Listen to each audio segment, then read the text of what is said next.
భర్త: ఏమైందోయ్, మన ఇంటి ముందు ఇంతమంది జనం ఉన్నారు? భార్య: ఏం లేదండి, మన అల్లుడు ముంబై నుంచి వస్తున్నాడని ఎదురింటి పిన్నికి వినిపించేలా చెప్పాను, అంతే. భర్త: అలా చెప్తే ఇంతమంది ఎందుకు వస్తారు? ఏమన్నావో కాస్త వివరంగా చెప్పు.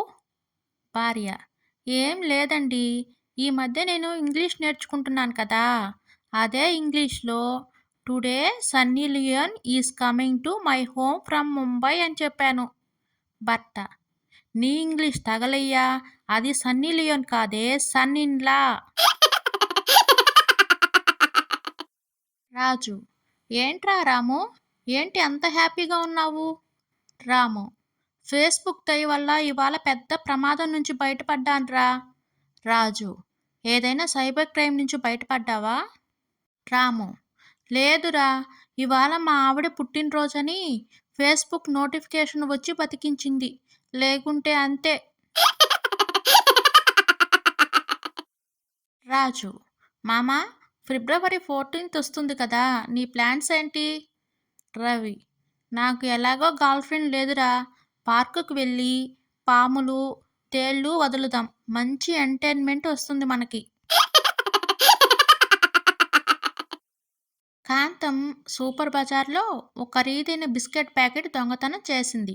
దాంతో ఆమెను కోర్టులో ప్రవేశపెట్టారు. కోర్టులో జడ్జి గారు వాదనలు విని, నువ్వు దొంగిలించిన బిస్కెట్ ప్యాకెట్లో 10 బిస్కెట్లు ఉన్నాయి కాబట్టి నీకు 10 రోజులు జైలు శిక్ష విధిస్తున్నాను అన్నాడు. అది విన్న ఆమె భర్త వెంటనే, జడ్జి గారు, ఆమె కేజీ ఆవాల ప్యాకెట్ కూడా దొంగతనం చేసింది అని అరిచాడు. కోడలు: మీరు ఇంకా మీ కాలంలోనే ఉన్నారు, కాస్త అప్డేట్ అవ్వండి అత్తయ్య గారు. అత్తగారు: క్యాలెండర్ అంతా వెతికాను కోడలా, అన్ని డేట్లు కనిపించాయి, కానీ నువ్వు చెప్పిన అప్డేట్ ఎక్కడా లేదు. కోడలు మనసులో: సరిపోయింది. భార్య పుట్టింటికి వెళ్లడంతో ఫ్రెండ్స్తో పార్టీకి వెళ్ళిన రవి తూలుతూ తడబడుతూ ఎలాగోలా ఇంటికి చేరుకున్నాడు. అతి కష్టం మీద జేబులో తాళం తీసి వేసిన తాళం తెరవడానికి విశ్వ ప్రయత్నం చేస్తున్నాడు. గంట నుంచి అతన్ని గమనిస్తున్న పక్కింటి అప్పారావు రవి దగ్గరికి వెళ్ళి, నేనేమన్నా సాయం చేయనా అని అడిగాడు.